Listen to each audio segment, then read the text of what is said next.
2017 में जब बेसिक शिक्षा परिषद की स्थिति को हम लोगों ने देखा था, उस समय बेसिक शिक्षा परिषद की स्थिति अत्यंत खराब थी। तमाम स्कूल बंदी के कगार की ओर जा रहे थे। न टॉयलेट थे बालक बालिकाओं के लिए, न पेयजल की व्यवस्था थी, न फर्नीचर थी, न वहां के फर्श बने हुए थे। स्मार्ट क्लास और डिजिटल लाइब्रेरी की बात तो ये दूर की कौड़ी थी। और बहनों और भाइयों, आज मुझे बताते हुए प्रसन्नता है, उत्तर प्रदेश में 2017 में 1,34,00,000 बच्चों ने केवल नामांकन कराया था।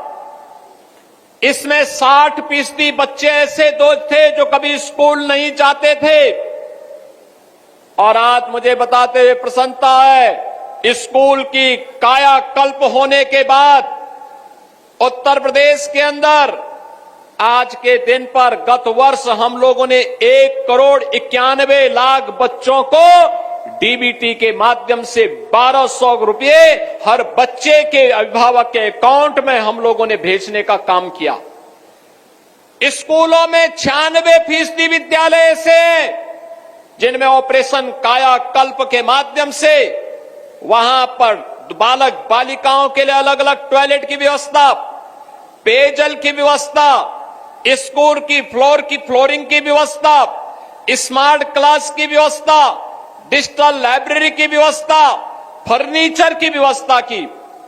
1,91,00,000 बच्चों के लिए वर्ष में 2 uniform, bag, book, shoes, socks, sweater, ये अनिवार्य रूप से सरकार के स्तर पर दिया जाने लग गया है। और आज बच्चों के मन में आता है कि हां, मैं भी इस समाज का नागरिक हूं। और मैं आपका आह्वान करूंगा, इस अभियान के साथ जुड़ करके हम राष्ट्रीय मिशन को आगे बढ़ा करके अपने प्रदेश की साक्षरता को भी बढ़ाएंगे, हर बच्चे को साक्षर बना करके सुयोग्य बनाएंगे और प्रदेश और देश के निर्माण में, विकास में उसकी ऊर्जा और उसकी प्रतिभा का लाभ लेंगे। आज स्कूल चलो अभियान का यही शुभारंभ अभी इन बच्चों को स्कूली बुक्स और अन्य यूनिफॉर्म आदि उपलब्ध करवा करके हम लोगों ने प्रारंभ किया है। और यहां पर उपस्थित सभी जनप्रतिनिधियों से, जनता जनार्दन से, सभी गुरुजनों से, सभी धर्माचार्यों से मैं अपील करूंगा, हर बच्चे को और खास तौर पर बेटी को जरूर स्कूल भेजना, जरूर स्कूल भेजना। याद रखना, आपके द्वारा किया गया कार्य देश के निर्माण में आपकी भूमिका को आगे बढ़ाने में योगदान देगा। और कोई भी बच्चा स्कूल जाने से वंचित न रहने पाए, यह जिम्मेदारी आपके ऊपर में, बरेली के ऊपर भी और हर जनपद वासियों के अंदर, उत्तर प्रदेश वासियों के ऊपर सौंप रहा हूं कि वह इस जिम्मेदारी का निर्वहन करने के लिए आगे बढ़े। बेसिक शिक्षा परिषद में छात्र और शिक्षक का रेशियो ठीक हो, 1,25,000 से अधिक शिक्षकों की भर्ती का कार्यक्रम हम लोगों ने संपन्न किया। अब हम लोग पीएम श्री योजना के अंतर्गत 1,500 विद्यालयों का कायाकल्प भी कर रहे हैं। कस्तूरबा गांधी विद्यालयों को 8वीं से लेकर 12वीं तक गरीब कन्याओं की उत्तम शिक्षा का केंद्र बना रहे हैं। बेसिक शिक्षा परिषद में भी एनसीईआरटी के ही पाठ्यक्रम को हम लागू कर सके, ये कार्यक्रम अलग अलग स्टेजेस पे आगे बढ़ रहे हैं। नेशनल एजुकेशन पॉलिसी के अंतर्गत इन कार्यक्रमों को सफलतापूर्वक आगे बढ़ाने का कार्यक्रम आज बेसिक शिक्षा परिषद आगे बढ़ाने का काम कर रहा है। तो अब हम लोग अगले चरण में आ गए हैं। अब अगला चरण ये कि गांव-गांव में स्कूल तो हैं, लेकिन अभी भी वहां पे बहुत कुछ चैलेंजेज हमारे सामने हैं। हम लोगों ने तय किया है, क्या हम इंटीग्रेटेड स्कूल कॉम्प्लेक्स तैयार कर सकते हैं।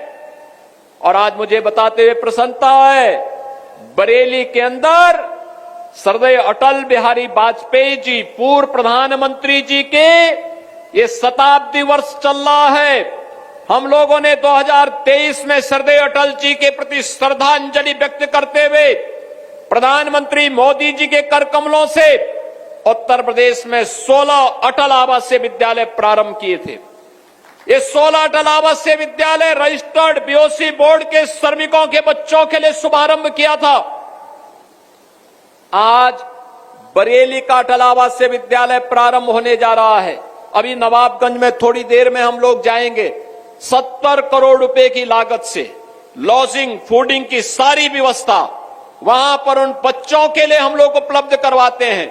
अच्छी उत्तम शिक्षा की व्यवस्था उन बच्चों के लिए है। शिक्षकों का भी प्रशिक्षण होता है, प्रिंसिपल्स का भी प्रशिक्षण होता है और फिर बच्चों को उत्तम शिक्षा देने का कार्यक्रम करा करके एक मॉडल विद्यालय के रूप में उन्हें स्थापित किया गया है।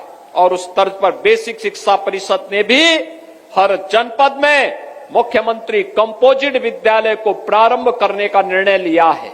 और पहले चरण में 57 जनपदों में जहां पर अटल आवासीय विद्यालय नहीं खोले गए हैं वहां पर ये सीएम कंपोजिट विद्यालय प्रारंभ होने जा रहे हैं।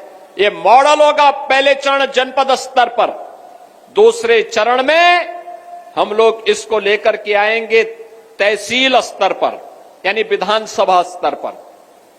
तीसरे चरण में हम लोग आके इसको लेकर आएंगे विकासखंड स्तर पर और चौथे चरण में न्याय पंचायत स्तर पर लेकर के आएंगे जहां पे प्री प्राइमरी से लेकर के सीनियर सेकेंडरी तक यानी नर्सरी से लेकर के 12वीं तक की शिक्षा बच्चों को एक ही कैंपस में मिल सके। खेल कूद की व्यवस्था हो, स्किल डेवलपमेंट की व्यवस्था हो, पूरे शिक्षकों के लिए आवासीय व्यवस्था हो। इस कार्यक्रम को लेकर के हम इस अभियान को लेकर के बढ़ने जा रहे हैं।